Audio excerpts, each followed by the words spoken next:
Boker Tov. We are studying today Parasha Vayeshev, and we are on the eve of Hanukkah. So it's a holy day today. The Parasha has many different elements, and what I think I would like to do is to focus on as many as we can. There are a few stories there's one story in particular, the story of Yehuda and Tamar, which has so much room for interpretation that I want to kind of focus our studies on that explicitly today. But before we get there are a few other lessons from other parts of the Parasha that I also want to touch on. So the beginning of the Parasha is with Yosef and his dreams. Now the opening with Yosef and his dreams is to tell us what about Yosef's character. It's to tell us it's flawed. It's definitely flawed. It's immature. So the beginning with Yosef teaches us two things about Yosef. I mean, many things about Yosef, but two main things about Yosef. One is that he has this level of immaturity, which is problematic at this stage in his life. So whenever the average person would have the self-awareness to realize that sticking my dreams of dominance in my brother's face is not going to win me any friends. Yosef does not have that self-awareness yet. The other thing it tells us about Yosef, which is what people fail to think about, is that this is a sign that Yosef is dreaming big. It's a sign that Yosef has ambitions. That's what people, in the process of criticizing Yosef, we fail to realize that the fact that he's dreaming about being equated to or being bowed to by luminaries, or the fact that he's in a field of wheat when his brothers are all shepherds, means that he has dreams that go beyond what is, in his immediate vicinity and what he's seeing in his own household.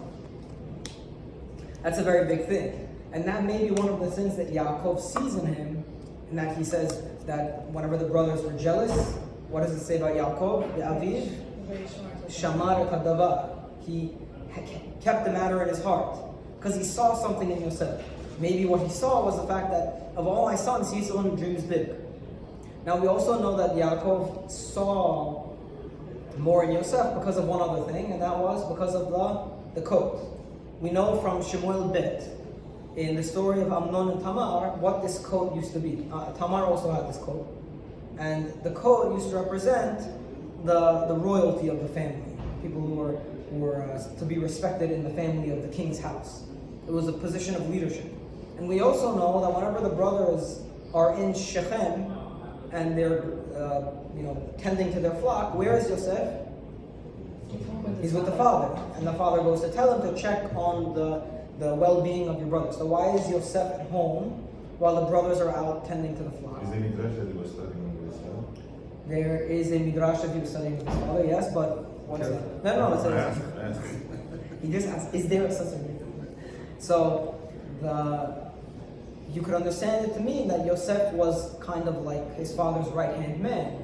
And because Yaakov saw in Yosef this potential, this ability to manage other people very well, he made him the head of the household. He gave him the tunic, which we know from another place in Tanakh represents leadership and royalty. And he designated Yosef as the leader of the household. That's why Yosef is there with him, being his right-hand man, while the brothers are all in raising the same position also, because of experience. So that's the opening to the story. It provides a lot of color that a lot of people miss. That while Yosef is still immature, there's no doubt that Yaakov saw a lot in him to put him in the position of leadership and to give him that credit. And the fact that he's dreaming big indicates that he is kind of unique. Okay? He's dreaming big. The fact that he hopes to. One thing people don't realize is, what is his dream? The first dream. What is it? What is it about? It's about agriculture. It's an agricultural dream. And what is the business that their family is in? Shepherds. Shepherding.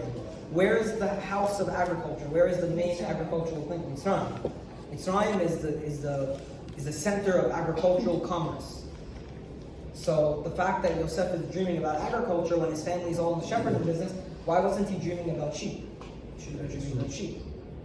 It's equivalent of a little boy who works in a factory fixing widgets, dreaming about being one day in finance on Wall Street. It's a sign that the person has ambitions. Okay, so that's something about Yosef. Now, regarding Yosef's lack of self-awareness, we're going to address that. That's going to be addressed throughout the story. Okay, we'll see where that gets fixed in the story. But in the meantime, Yosef goes and his father sends him to check on his brothers in Shechem. Okay, and this is where we're going to start looking inside.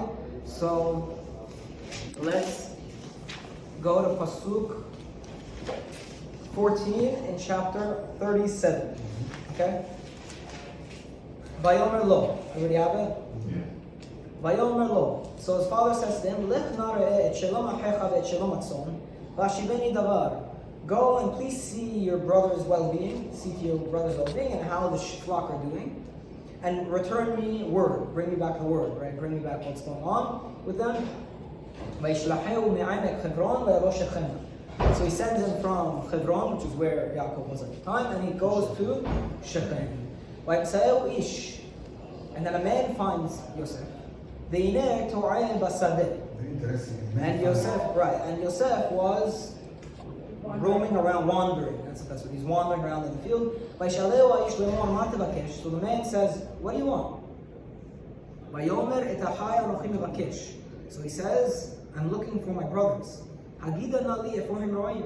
Please tell me where they are shepherding. They've left from here. They're not in Shechem anymore. Because I overheard them saying, let us go to Dotan. So Yosef goes after his brothers, and he finds them in Dotan. A very, very interesting episode. Okay, that's what I want. One of the things I want to focus on today, because it's not immaterial. It's very important. What is the message, or what's going on with this man? Why are we being told that Yosef, on the way to finding his brothers in Shechem, could not find them? He was wandering around aimlessly, seemingly, and then a man finds him and directs him towards his brothers. What's the message there? Was there really a man, or was his mindset was always dreaming? His mind was wandering. Was there? No, there is a man. It's an actual man, because if he's going to find his brothers, so in fact, so there's a midrash. Okay, so here's an opportunity to understand the midrash beautifully. The midrash says that this man is an angel. There's a Ramban on that midrash who explains why the Chachamim say he's a midrash. Can anybody figure it out? It's a pretty simple interpretation, but the Ramban explains why the Chachamim call this man an angel. Isn't it the same that was used last Parasha with Yaakov and the man he fought on the other side of the Yarden? Wasn't it also an ish there too? There's also an ish there. Except the ish, there's a lot of hints that ish is not a regular man. So it's good, because even when Yaakov looks at the man, he says, wow, I've seen the face of God and my life has been saved. So there it calls him an ish, and we know from that story he was probably not just a regular human being, he was probably some kind of angelic form. So here the word ish should be, same thing. That's one reason. There's another reason why the Chachamim, and that wasn't the opinion of the Ramban, by the way. What the Ramban explains as the reason the Chachamim call this man an angel is not that, but that's also true. Because we have from the previous Parasha, we have evidence that the word ish can mean an angel. So what does the Ramban say? He says it's because, where is this man coming from? What do we know about him? We don't know anything. Could Yosef have gotten to his destination without him? No. How was he supposed to know where his brothers went? They weren't in Shechem. So he's going to go check every single city around. Where are there 20 cities around Shechem? He's going to go find them? So this man, if this man wasn't here, then there's no chance Yosef is getting to Egypt. And there's no chance any of this happens. If this man isn't there, Yosef goes back to his father, and everything, all the hatred, everything probably goes away. It doesn't, it simmers down, and then that's it. We never end up in Egypt. So the whole story of Yosef going down to Egypt is dependent on this one man. And if you look at the Psukim more closely, it doesn't say that Yosef was looking for help to find his brothers. He was just wandering. Who found whom in the story? The man finds Yosef. The man finds him. So the man just came up to him and said, my friend, what are you? That's exactly what happened. He says, what are you looking for? He doesn't even say who he is. His brother doesn't even know who his brothers are. Right. So His brothers. the story. I'm looking for my brothers. So that's how you know his brothers. So looking at the story more closely, it's not just a random man. It's not just you're walking down and you don't know which way to turn. You find a person, you ask him, where the person approaches Yosef, and asks him what's wrong and where he wants to go, and happens to have overheard his brothers talking about going to Dotan. So the fact that this man is there at the exact time in order to get Yosef to find his brothers is a sign that Borei Olam is orchestrating these events. And that's the first lesson of today's Parasha, which I wanted to discuss, is the way we all have plans in life. We all think we are in control. But at the same time that Borei Olam gives each and every person free will, parallel to that free will that we have, there is a larger thing at play. There's a larger story at play that God needs, or that God is making sure occurs. And there's a big question philosophically in Yahudut. What is the relationship between our free will and God having a plan for this world? And the answer is that they both exist at the same time. That we have complete free will to do whatever we want, and yet whatever God has planned for this world will occur no matter what. They go side by side, and only God in His infinite wisdom and God in His greatness can actually do such a thing, can actually plan the world in such a way in which every single person is going about his own thing and has complete free will, and yet at the same time God is accomplishing exactly what He wants to see accomplished. And it very often occurs in this kind of way, where the small trivial things that happen in our lives that we think are unimportant end up being extremely important. And the small trivial things that nudge us in the direction that we end up going in our lives, we think that we chose the path for our life, right? We made all the decisions ourselves. Nobody made the decision for us. We had free will. 100% we had free will. But there are so many small things that occur in our lives that nudge us in the direction of where we're going to end up, that nudge us in the direction that God wants us to end up, that it's God's brilliance is always at play. God's will is always at play as well. And it doesn't infringe on our free will in any way. That's the brilliance behind it. And it's the one thing we have to understand about Hashkacha, about God's oversight of the world. It's godly in the sense that it's impossible. Meaning, there's no human. Try to put a human can orchestrate such a thing, in which gives the actors in the movie free will, but still orchestrates for the movie to play the way he wants it to play. Yeah. That's something that requires beyond human intelligence, and only God can do. But it's something we have to appreciate about Hashkacha. Now, why is it important also? It's because there are a lot of people that try to understand a lot of these things, like Hashkacha, over God's oversight, philosophically and rationally. But the real answer to these things is not to understand exactly how God does it. It's to understand and appreciate that God's wisdom is deep enough that He can do things that are beyond our understanding. So for us to try creating a movie in which all of the actors are free to do as they please, And they do what you want. but they have to end up doing what you want. So that's a contradiction in terms, right? So to understand how God does that, we aren't supposed to try and understand exactly how it happens. We're supposed to, the only way to understand it is to learn to appreciate God's wisdom. There's a difference. God's dominance, God's omnipotence. There's a difference in the movie. The director has to tell you to change your ways. God just does it, puts an obstacle so you react to it, you change. Right. Right. So that's like the big lesson. Now imagine Yosef at the end of the whole story, when he unveils himself to his brothers and they're all back united and they're all sitting pretty in Mitzrayim. He says, you thought to do bad. Elohim chashavah l'tovah, but God thought of it to do good, right? And imagine Yosef thinking back. Imagine what Yosef thinks about this guy. He looks back and he thinks about this one man who directed him towards his brothers, and he says, if it weren't for this man, none of this would have occurred. know?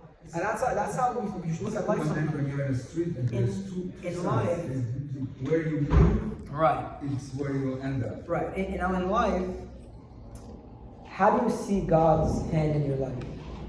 In hindsight. You can only see it in hindsight. Exactly. What? The way to find an appreciation and an appreciation for God's active role in your life is not by looking ahead and saying, what is God going to do for me tomorrow? It's to look at where you are today and then looking backwards and saying, hold on, how did I get here? You know, today I'm in a place where there are certain things in my life that are amazing and that have so much blessing in my life. Whenever I was younger, I had no idea I would ever be here. You know?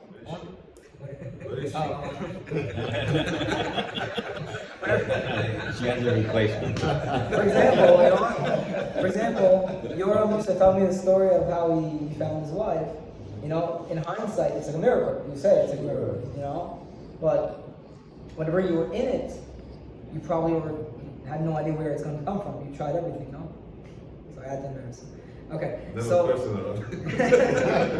But Jonathan, one thing I'm still having difficulty grasping is that why are we trying to say that this man that the Torah calls Ish is an angel, not an actual human being?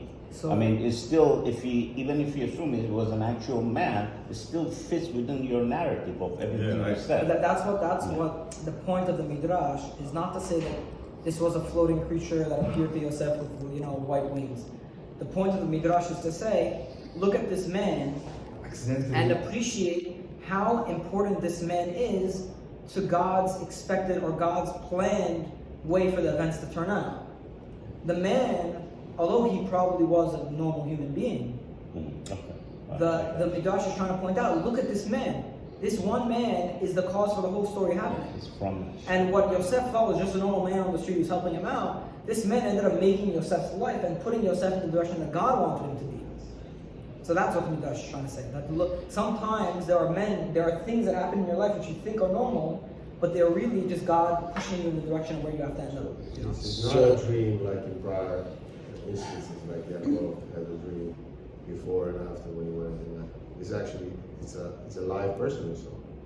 So whoever is giving the message of God is a messenger of God. It can be called an angel. Yes. So at times I don't even know it. I'm in the elevator and I ask somebody a question and they give me the answer I've been looking for. It has happened to me.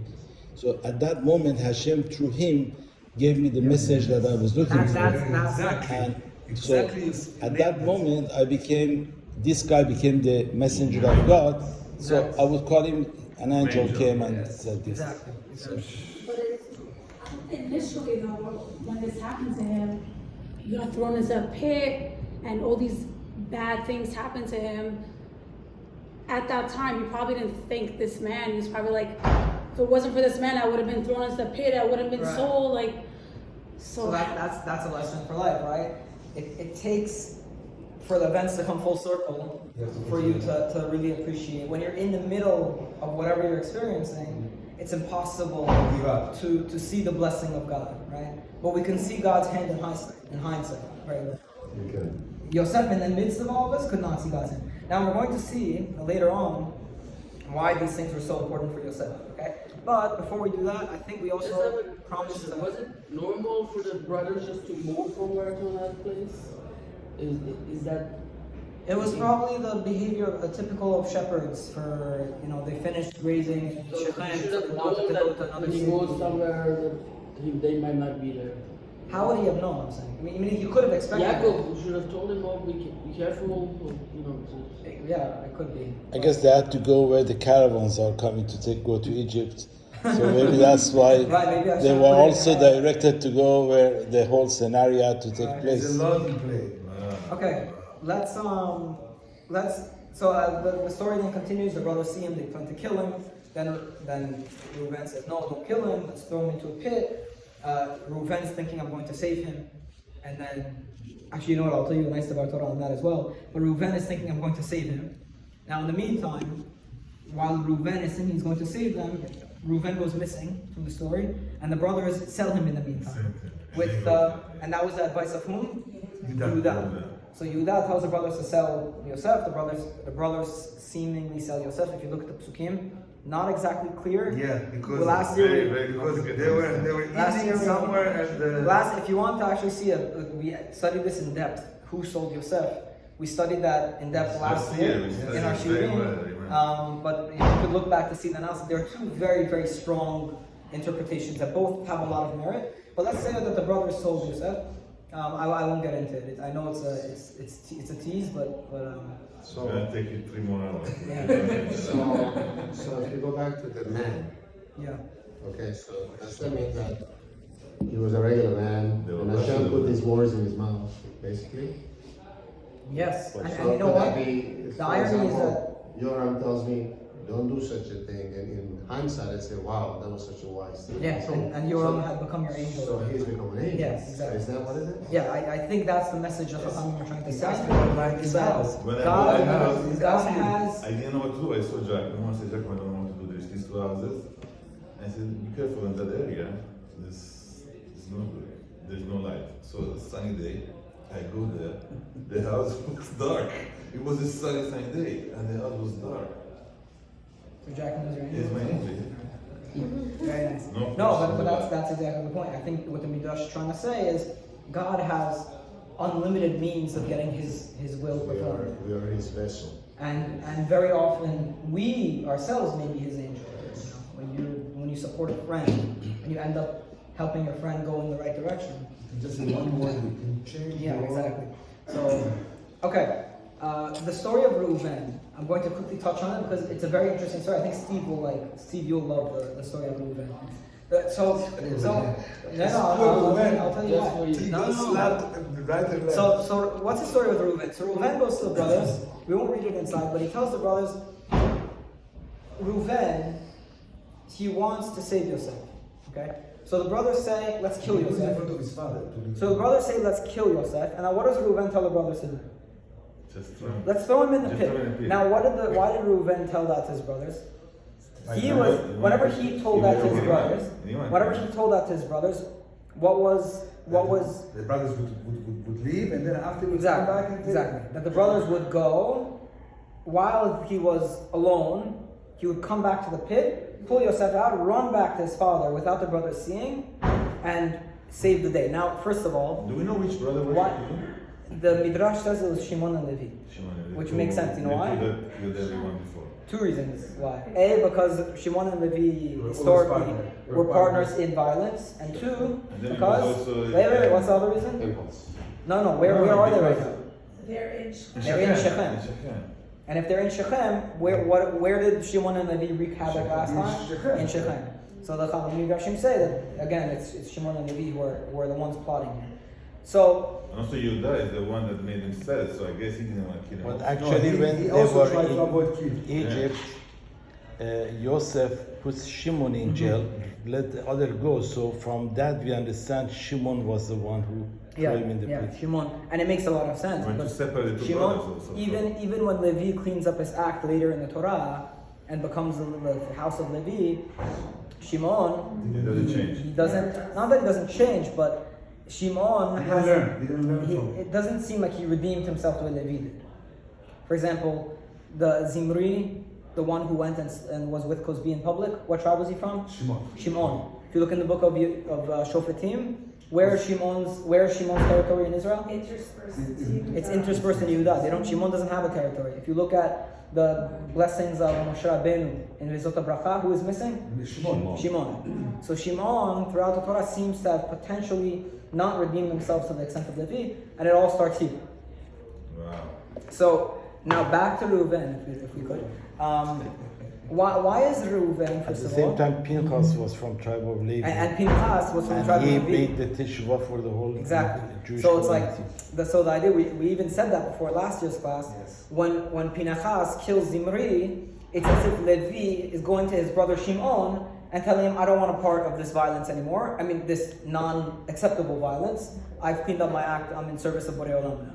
Right? So he makes like the tikkun. Okay? So Reuven Why is Reuven so eager to get Yosef back to his father? Because he wants to do good in front of his father. Why?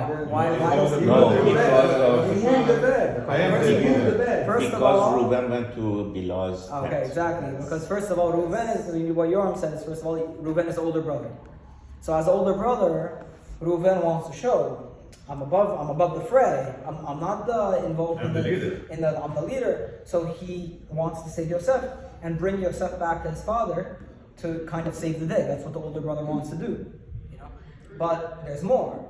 Because it's not just that Reuven wants to take the role of the oldest son and be, you know, he wants to be the pride of his father. There's more in that Reuven had already messed things up with his father. Reuven had already, according to Midrash, moved the beds, and whenever Reuven, according to the text, is with Bilhah, what is Yaakov's response? By Ishma Israel, he heard. But what does he say? He doesn't say anything. It seems like the text is telling us that he started giving Reuven a silent treatment. I'm not going to talk to the son. He's not in this group anymore, right? So there's a silence after that. By Ishma Israel, he hears and he doesn't say anything to Reuven. So he's trying to make up to his dad. So imagine that. Imagine the son who's getting a silent treatment from his father. That is incredible suffering for the son. So he's doing whatever he can to prove that he can still be loved by his father, right? Or to win back the love of his father that he lost. So Reuven has this plan. But what's the problem with Reuven's plan? So he does it because he wants to be the leader, right? But what does he fail to do? He's singular in his actions, and he doesn't ally himself with the rest of the brothers. Whereas I think his brothers, they Yehuda don't. speaks in the we. So that's something about Yehuda's characteristics. Yes, about leadership. About leadership. That Yehuda, he knows the limits of his brothers, so he can nudge them in the right direction. As a leader, you know what your limits are, right? Can you impose some impossible task on a lot of people? No. But to nudge them in the direction you want them to go through use of the we pronoun, maybe you could do. That's Yehuda. But what does Reuven fail to do? Reuven wanted to save him and bring him back. Right. You know, Yehuda wanted to just sell him. That to me is just, you don't know what his future would be. Correct. He didn't convince them. Rather than killing him. And the Chacham, it's better than killing him, but the Chachamim do criticize Yehuda. In the next story, it says, Vayered Yehuda me'et echav, that Yehuda went down from his brothers. Chachamim say that the brothers lowered him from his status because when they saw Yaakov's response, they said, Yehuda, you could have led us, and you could have led us in the direction of not even selling him, and now look what you did to us. So Yehuda is not at fault. He's not faultless. He's not blameless here at all. But what do you expect? Action is a serious action. If Reuven was really the leader of the brothers and wanted to be the leader, he should have put his foot down and said, no, we do what I say. let's not kill him. So He doesn't even say, when Yehuda says to sell him here, he wins the, look at how he convinces his brothers. Ma bet sakina haro bedachinu. What does it benefit us that we kill him and we'll cover his blood? Let's just sell him. But Reuven, yeah. So Rabbi, Yeah. can I jump in? So I'm looking at Reuven and Yehuda, both instances. They are doing this for selfish reason. They seem like they're doing it for, Reuven wants to win his dad over. That's why I want to say. Yeah, right? yeah. You know? I think so. He doesn't feel sorry for Yehuda doesn't want to get his hands bloody. Now what is Reuven is the firstborn. Yeah. And he wants to show to the brothers, I can make decision, I'm a leader, but he lost the leadership at that moment. And Yehuda, he had the leadership, and he made the right decision not to kill him. But eventually the brothers rejected him because when they saw the suffering of their father, exactly. he left the So now community. we're tracking now three stories, okay? We're tracking the failed leadership of Reuven. We're tracking the budding leadership of Yehuda. And we're tracking Yosef's development also into a leader. Now, in terms of Reuven's failure, that happens here. Yes. And where it happens is that instead of Reuven taking a hard line and telling his brothers, no, let's take him back to his father, he was trying to go behind his brother's back. Now, if Reuven fancies himself a leader, then why is he trying to do this behind his brother's back? He should have had the dominant personality enough to tell his brothers, no, let's not kill him. Let's not throw him in a pit. Let's take him back to father. This is ridiculous. We're not going to sell him. We're not going to kill him. They're not assassins. But what do we see in Reuven's character from the way he wanted to do it? That he was weak. Very. He didn't have the confidence. Now, Rabbi Sachs has a brilliant article on this, and he says, where does Reuven's lack of confidence come from? From the mother, yeah.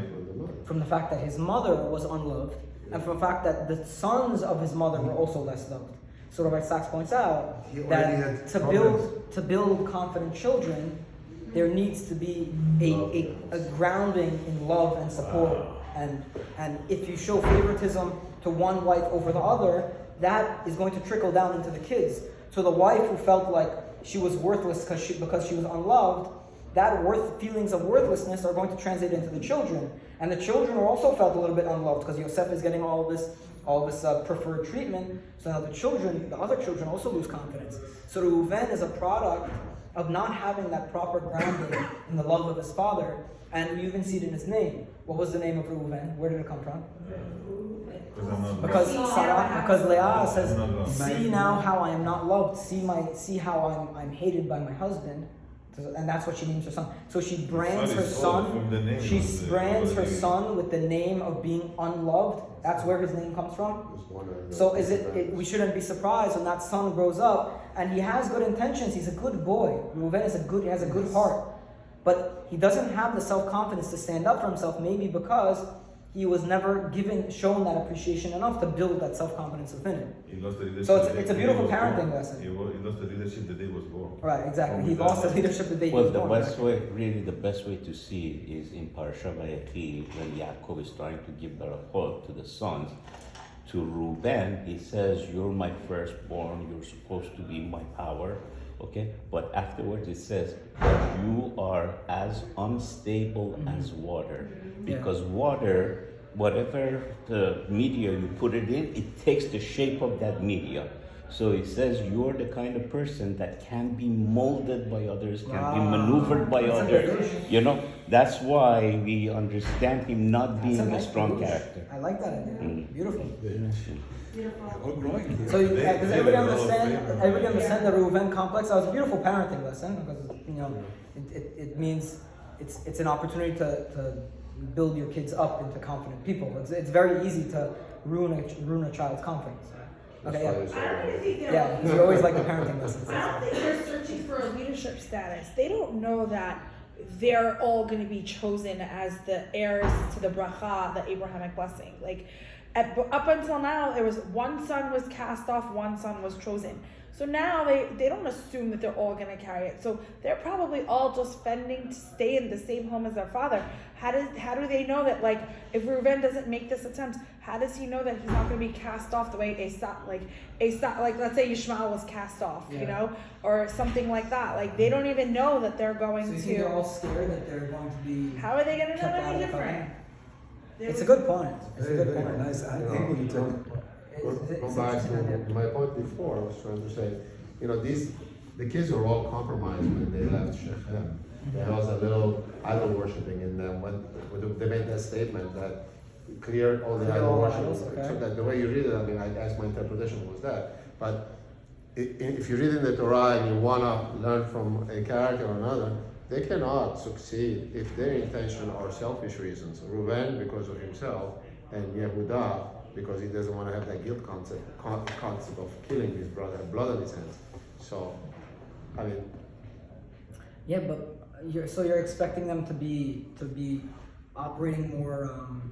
Do it for the right reason. You want to really save the brother. It's a bit too early on. We're seeing the early stages of the brothers right now. We're seeing them at their worst. There's no doubt that when they sell Yosef, they're at their worst. But we're starting to see some germs, some seeds of leadership. Do we know their ages right now? We're seeing. Do we know their ages?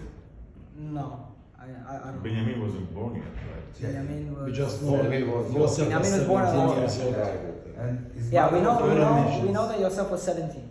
Yes. Well, I don't know the ages of all the brothers, right? Okay, so the Reuven's complex we understand, right? So now moving to the two remaining items that I want to focus on are the leadership of Yehuda and Yosef's final development. Okay, so the leadership of Yehuda we find in the story of Yehuda and Tamar. Now the story of Yehuda and Tamar is interjected into the text. Yeah, it's like Because we're talking about the story of Yosef. Yosef gets sent down to Egypt. All of a sudden, the lens of the camera turns towards Yehuda, talks about Yehuda for like a column and a half of the Torah, like and then goes back to the story of Yosef. So now the story of Yehuda is inserted into the text. So it's clearly put there for a very specific reason. to show his characteristics. To see that you do something. So Jack Moses, he's jumping to the end of the story. Yeah. So what's the story of You Yehuda? can't go home now. Now, what are we keeping an eye out for on Yehuda? What are we keeping an eye out for in relation to Yehuda? We see, as Colette was saying, we see some qualities of leadership that are in him a little bit. We're seeing that Reuven failed. It's a sad, and Reuven's story is very tragic. But Yehuda seems to have the ear of his brothers. So now you want to see that. But Yehuda made the fatal error of selling Yosef. Yes. So Yehuda has this big flaw, and he's lost a lot of the brothers' respect. But we also know that he has potential to lead his brothers. Yeah, it shows. With that, we go into the story of Yehuda and Tamar. Now, the story of Yehuda and Tamar is here for two reasons. One, because Jacob will keep saying there are a lot of relationships between the story of this story and the story of the sale of Yosef. I'll point it out to you in a second. But also, it's because from now until the rest of Jewish history, there are going to be two leadership positions in Israel. Yehuda and Yosef, or Ephraim. If you look at all of Tanakh, anytime there's a reference to the 10 tribes of the north, how are they described? The tribes of Ephraim. Because in the north, the leadership tribe was Ephraim, son of Yosef. In the south, what is Yehuda called? Yehuda, Judea, right? That's why we are Yehudim, because we're all descendants of Yehuda, right? So from now until the end of Tanakh, we're going to have these dual track leadership in Israel. Yeah, one's in the high, most of them they get. And so we're going to see this parallel between Yosef and his leadership and Yehuda and his leadership. So because we're pretty much running out of time, we'll do the rest outside. In terms of Yehuda's leadership, what does Yehuda learn from the story of Yehuda and Tamar? So the story is just quickly, he has 2 sons. He has 3 sons. He has Onan, and Shelah, okay? The first son, he's married, by the way, Yehuda is married to seemingly a Canaanite woman, okay? He has 3 sons, Onan, and Shelah.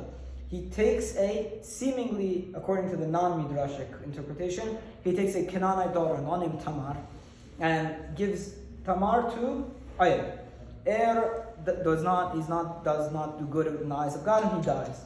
Then Onan is expected to do the mitzvah of Yibum. Yes. But because he doesn't want to do the mitzvah of Yibum, because he's seemingly selfish, instead of being with his wife, he chooses not to. Okay? So he does not bear a child for Er's memory, and he also dies.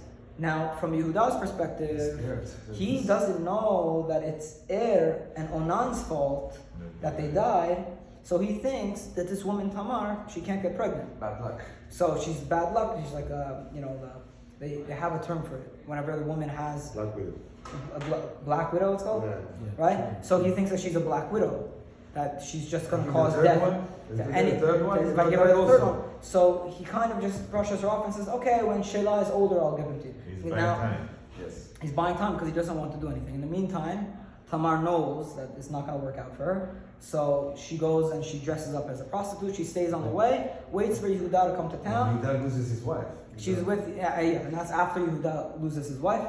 And she waits for Yehuda to come. They're together. She gets pregnant. And all of a sudden, in their society, in the society at the time of whatever this occurred, the father-in-law has complete rights over the daughter-in-law of his family, right? So if the father-in-law sees that the daughter-in-law is stepping out of bounds, it's his choice what to tell the courts to do with her. So after 3 months, they see she's pregnant. Oh, I forgot to point out that she had given him some payment. A signet, a strand, and a staff, right? That was his payment because he didn't have any sheep to pay her at the time, okay? So after 3 months, she's pregnant, and then they go to the father-in-law, who is in charge of the daughter, and they say, "Look, your kala, your daughter-in-law, has clearly done adultery." right? Because she is technically designated for Shelah, and she's done adultery. So what do you want to do with her? And he says, oh, she's Hotziua v'tisaref, let her burn. This would have been a great opportunity for Yehuda to get rid of her, because he thinks that she's the cause of all of the, all the death of his sons. He does not want Shelah to marry her because he's scared of her. And who would ever know, right? But then she brilliantly holds out the staff and the signet and the strap, and she says, to whomever these belong, I am pregnant because of him. She doesn't say it's Yehuda. She says to whoever these belong. Now she gives Yehuda the option to say it's me or not. And she thus saves him the shame of calling him out by name. Right? The Chachamim learned from this thing that she did that it's better to throw yourself in a fire than to cause another person shame. It's the Midrashic interpretation, right? Better throw yourself in a fire than to cause another person humiliation. We learn from Tamar. Wow. But Yehuda steps up and he says, it is me, it was I, and obviously do not kill her. He's not with her anymore. She gives birth to two sons. One was named Peretz and the other was named Zerach. And it turns out that the lineage of Peretz is the one, the twins. And Peretz ends up becoming the father of the Mashiach. That's why if you look in the Chadodi, what does it say? Ben Partzi, right? Ben Partzi is a reference to Peretz, who is the father of the Mashiach. Okay, that's the story of Yehuda and Tamar. Now, so apparently this thing happened in a courtroom with many judges, because when she wanted to show this, didn't mention the name. Yeah. It was many people there. There must have been a court that they went to, and the court turns to Yehuda and says, judges and what do you want? Now the Midrash says that Yehuda was the judge. He was like the Av Beit Din. But you don't even have to go that far, because we know that culturally, they would give the father-in-law the right to decide how to punish his daughter-in-law who strayed. So even if, let's say, he wasn't the Av Beit Din, or the court head, it still makes sense that Yehuda was in charge of her fate. Okay? So what do we learn?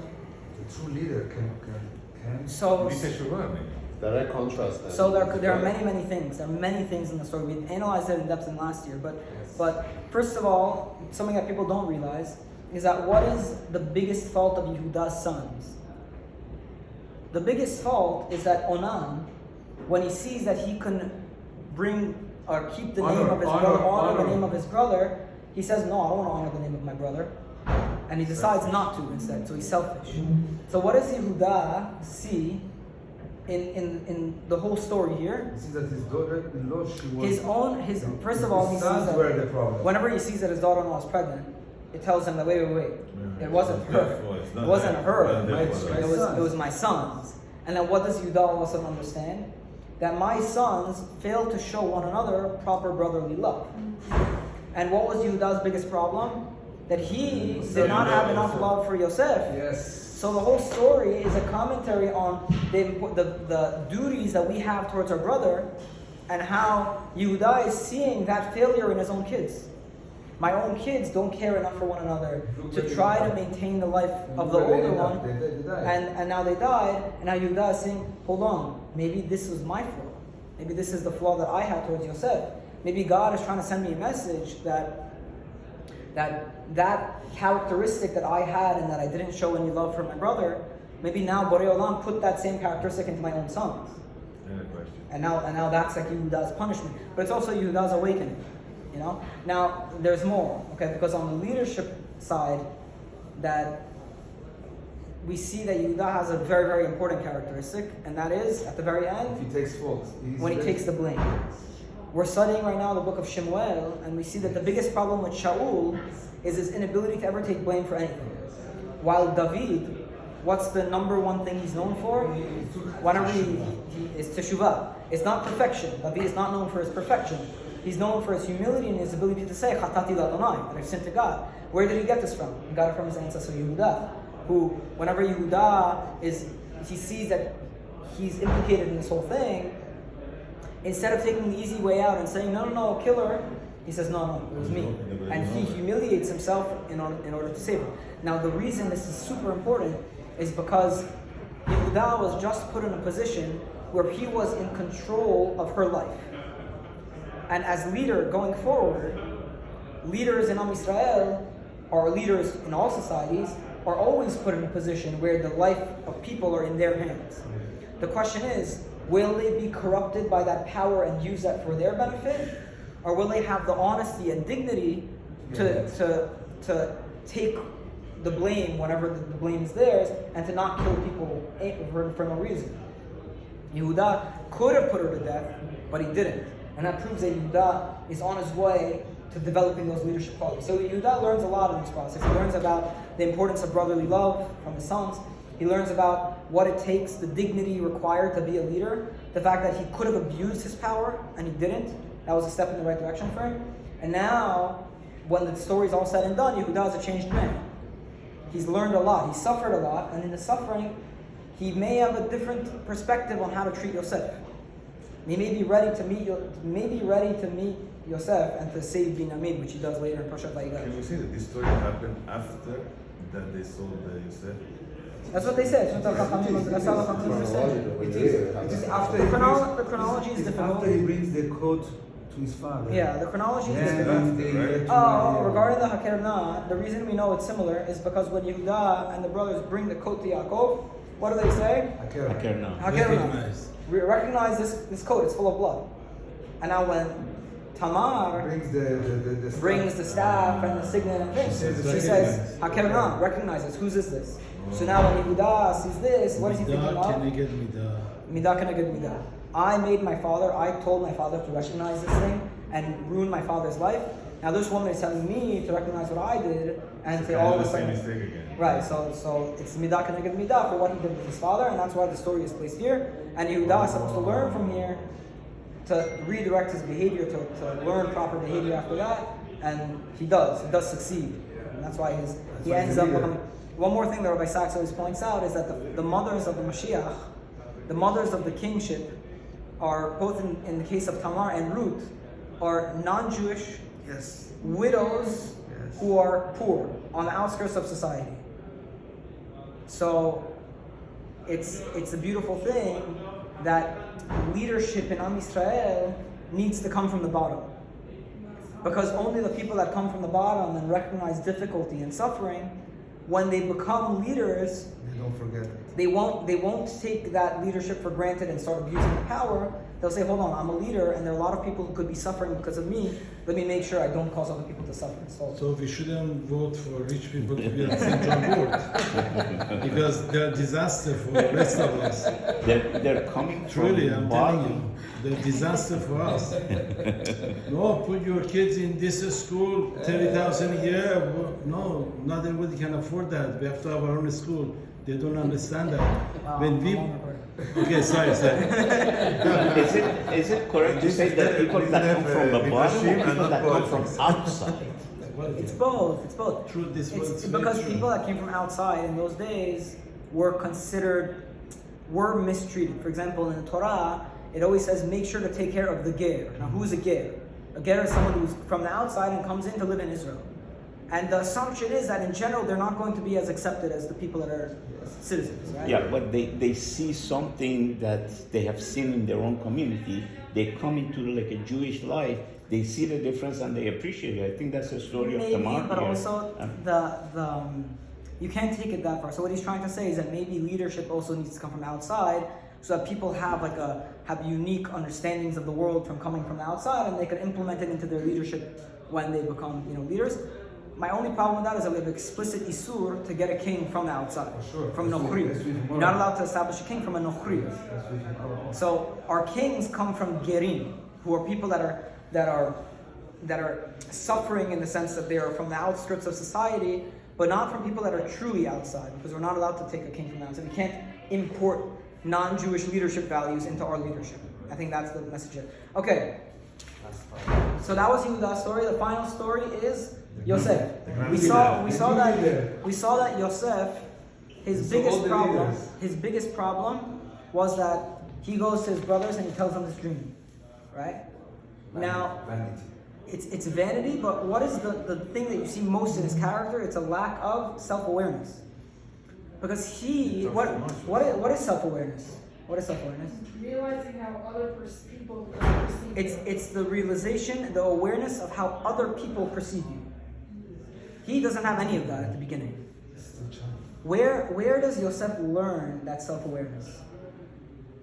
The irony, there's a very, very interesting thing. If you look in psychology, the study between extroverts and introverts. I read a fascinating article about the difference between extroverts and introverts. And it tends to be that extroverted people lack self-awareness, typically, broadly, and introverted people typically have a lot more self-awareness. So the introverted people will analyze their own feelings and always hyper-analyze the way they're coming across other people, because they're always in their own head, right?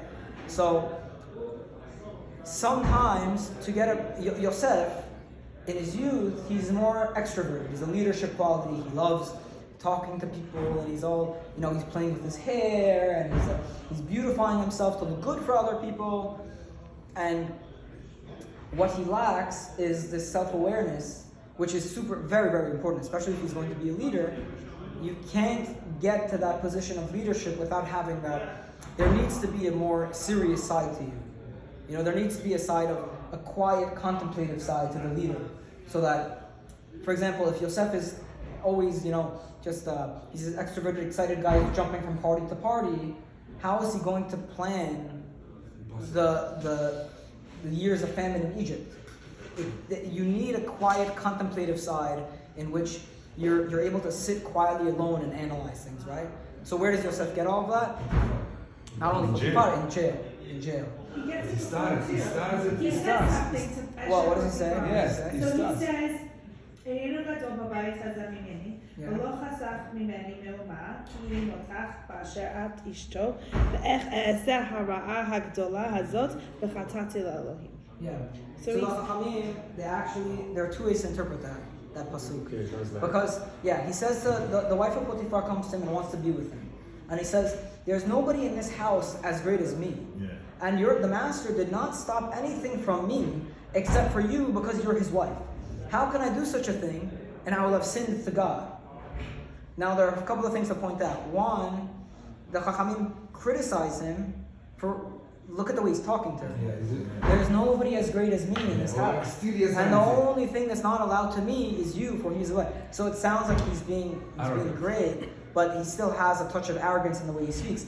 Maybe we still see a carryover of that lack of self-awareness. You're talking to the wife of your master, and you're describing yourself as the king of the house. There's nobody greater than me except for there's nobody greater than me in this house. And the only person I'm not supposed to touch, this is Rabbi Maruf's interpretation. The only person I'm not supposed to touch is you, because you're his wife. So on the one hand, you may think it's good, but it also still betrays this lack of self-awareness, which we see is probably the most blatant characteristic in yourself. There's a similarity to Adam and Eve, in the Garden of Eden. You can eat of every fruit except for that fruit. Right. It's an interesting thing. No? I could eat of any. Maybe it was in his head. I knew it from yesterday's But we see the change in Yosef when he's in jail. He sees the two Shaare Rachamim, these are depressed. He said, why you don't feel well today? Why you are not feeling you're down? Yeah. So it shows now he understands, he has a heart of understanding other people's their difficulties. problems. So that's so also he's gone from gets him more strength to be a leader. Yeah, that's true. Another thing that we see is in the course of Yosef being in jail, look at the way he responds to people asking him to interpret dreams. So whenever I'll see it differs slightly. He says when the Shaare Mashkim and the Shaare Ofim, when the butcher and the wine guy, they come to Yosef and they say, we have a dream, we want to interpret. He says, Halol Elohim Pitronim Sapperuna Li. God has interpretations, so tell them to me. Could come across still as a little bit arrogant, right? But after, when he goes to Paro, what is his response to Paro? Bil'adai Elohim ya'ane et shalom Paro. It's not me, only God can answer and help Paro. Now, this is the evolution of Yosef. And now what I'm trying to point out, the point that I was trying to make is, this all happens in jail, because from the time that he gives that first interpretation of the dream, where he still sounds like there's a little bit of arrogance left in him, 2 more years. and this lack of self-awareness to think that he's like taking the place of God. He needs 2 more years still, and those 2 years are important because when he comes out, he's fully a changed man. He's been in jail alone in the dark, pondering his own thoughts, thinking about his own behavior, analyzing himself until he's developed that self-awareness and that appreciation to realize that, hold on, I'm not even in charge of everything. I'm not even doing anything. I thought that I'm going to be the one that gets myself into a position of leadership. I thought that I'm so good, that I'm better than my brothers, that I'm this and I'm that. I'm the greatest in Potiphar's house. When he comes out, he's had so much time to analyze these things in jail and to get the awareness that it's not him, but it's God, that when he goes to Paro, he says, I can't help you, Paro. If God wants to help you, he'll help you. You could tell me, but in a very humble way, he says, I mean, I'll leave it up to God. If God wants to grace me with an interpretation, he can. And then, when his brothers come, he says a similar thing. He says, you guys thought to do something bad. This was all God's hand. Now what Yosef, younger Yosef, before he went to jail, what would he have said? He would have said, it's okay. I told you, my dreams came true. I worked my way up. In Potiphar's house, I was the king. I had this in me the whole time. And through my hard work, I was able to get here. But he doesn't have that understanding anymore. Yosef has changed. He's become a man who sees God's hand and puts himself less in the center of focus. And he puts God more at the center of the focus. And that happens through his time suffering in jail. Sometimes it takes those very, very dark times in life, those moments where we have solitude and we feel alone, we feel like there's nobody there to help, to get us off our high horse and to get us to start having some introspection. I think the most healthy thing for society today is a healthy dose of introspection, because we don't do it anymore. We take our phones everywhere, right? So we never get the time that Yosef had in jail to think about himself. We take our phones into the shower now because our phones are waterproof, right? So where are you? We used to have, right? We used to say that the car ride is the place where parents get to speak with their kids. That was 10 years ago. We used to say this. 15 years ago. We used to say this because there was no TV. But now, not only are there TVs in the cars, there are phones in everybody's hands. So the car is no longer there. So it used to be that a person would have introspection in the shower. But now in the shower, you could play whatever you want to play, listen to music, this and that. We don't focus in the shower anymore. So when do we have that introspection? When do we get our jail time to think about ourselves? I personally have developed the habit to, I need something playing. Like I need to be listening to like a shiur or a podcast or something to fall asleep. So even when we're supposed to be sleeping and thinking about our day, we're distracting ourselves. So the one time people can introspect a little bit, maybe on Shabbat during the rabbi's speech, if they get rid of their phones on Shabbat. You know? So what, we're left with 1 minute, 2 minutes of introspection every week? Is that enough? Is that enough to get us to develop an awareness about us, about where we're headed, about God's role in our lives? I think that's why it's very important. If we're going to keep Shabbat, you start with getting rid of the phone. It's so important. Because otherwise you're never able to think. There's the walk from Kanisa from home to Kanisa is when I do my thinking. There's no other time in the week. I'm always distracted, you know. So that's my jail time. That's you know. When I made the statement about the similarity, I was trying to get the point that he studied with his father, right? He knew the history of Adam and Eve. He remembered those days, so I guess his father came to him. Yes, there's a midrash that says that he saw his father when Potiphar was with him, so he stopped. You know, maybe he remembered those days, that's why he made that statement. And introspection is very important. Every time he sees hardships, he's getting a level higher. So he's improving, but then the next level he gets more honest with himself and more sincere. I don't know if there was a link there with his father. The interesting thing about the father, there's a beautiful, and this will close with this, the beautiful midrash about the fact that when Yosef was considering being with Potiphar's wife, he was about to, the Chachamim say he went to do the deed, and then he saw Demut Diukno Shel Aviv. He saw the figure of his father. And then the Chachamim say, and that's what stopped him. That's what caused him to stop. Now what's the midrash trying to tell you? That there are certain behaviors in our lives, there are certain critical moments that if we do the sin, we can throw everything away with that behavior. And whenever Yosef was about to be with Potiphar, he was at a crossroads. If he were to do the deed, it's over for him. Because you do the deed once, you'll do it again, do it again, do it again. He's now an Egyptian. All of the adultery and now all that culture of adultery, which is part of Egypt, which Egypt is famous for, Yosef has now, through that behavior, has now put it in himself. And he's tainted himself, and there's no way of turning back. So Yosef's at this crossroads between choosing between the way of Egypt and the way of his father. And that moment, he saw the figure of his father in his head, and he said, hold on, am I ready to let go of everything? Am I ready to let go of this tradition of my father completely? And he said, I'm not ready. So he withholds from the deed, and he saves his life. If Yosef didn't withhold from that thing, he would have given up everything. And there would be no more Yaakov left in him. That's the kind of scenario the Midrash is trying to show. One thing I thought you were getting at, when you said, when he changed his lack of self-awareness, I thought you were going to get to this, but you didn't. Yeah. But towards the end, when he doesn't reveal himself to his brothers right away, that's because instead of like revealing right away and being like straight out, he plays games with them. Mm-hmm. That is when we see the full self-awareness rather than lack of it. Meaning he has control. He could have been control. so excited. Yeah, said, he would have said, "Oh, yeah, look at I'm me your now." brother. Right, but he stops himself. Yeah, that's a very interesting idea. Yeah. Right? You hear what he said? He said, younger Yosef, when his brothers came, would have been so excited to tell his brothers, look where I am now. Look, I'm the leader now. You guys were wrong about me. Younger Yosef would not have been able to stop himself. But older Yosef has developed this. He said, no, I don't have anything to prove anymore. I don't need to prove that to my brothers. He's more sure of himself. And through suffering, he became sure of himself. And he's able to, do what he needs to do. Now, why he did what he did to his brothers. He asked to the guy that was saved, the baker. Yeah, no, the wine guy. The wine guy was saved. And I said, please tell the Paro that I'm innocent. Also, that just starts showing. I think this is the lowest. You know why? That was his lowest. That's his lowest. And then he started reading Emunah in Hashem after that. But why was it important that Borei Olam not that make the Sarah Mashkin forget him?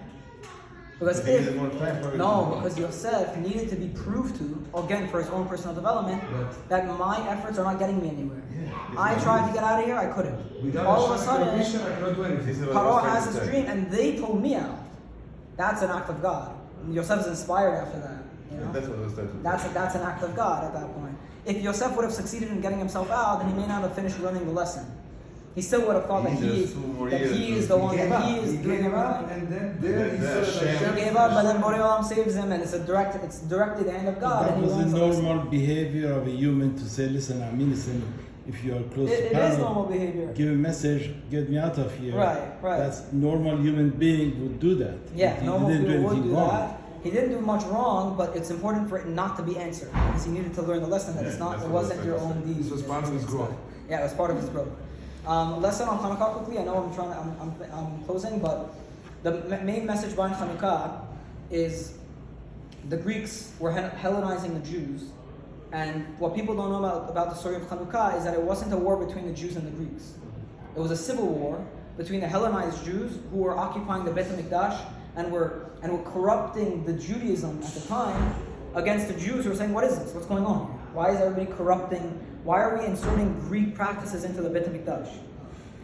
The main thing that happened on Hanukkah was a civil war between the Jews who were on the Hellenized side, on the Greek side, and the Jews who were trying to maintain the purity of the Torah. The battle hasn't stopped. Today, we are in a culture that is poisoning, and I talk about it a lot, but we're in a culture that's poisoning everything. The culture is worse than it was at the time of the Greeks. And not only is it infecting the surrounding culture, it is also infecting the Jewish culture.